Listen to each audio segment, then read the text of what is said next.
Տասնամյակներ շարունակ մասնագետները վիճել են, արդյոք այս եկեղեցին ի սկզբանե ունեցել է գմբեթավոր կառույց, թե ոչ։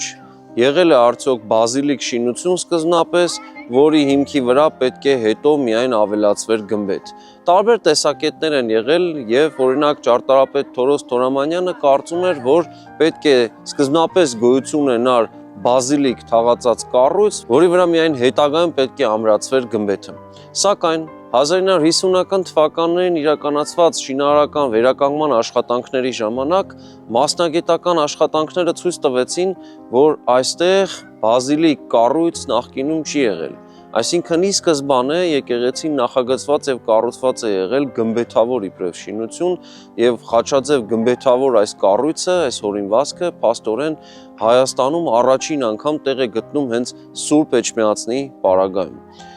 Սուրբ Էջմիածնի մարտաճարում տեղ գտած ճարտարապետական այցլությունները փաստորեն պետք է հենց այստեղից տարածվեին ամբողջ Հայաստանով եւ անցնեին բյուզանդական միջավայրով դեպի եվրոպական եկեղեցաշինության ոլորտ։ Սա բացառիկ է դարձնում այս եկեղեցին փաստորեն եւս մեկ տեսանկյունից։ Նախագծի գլխավոր գործընկերն է Converse բանկը, ֆինանսական աշխարհի ձեր հուսալի գործընկերը։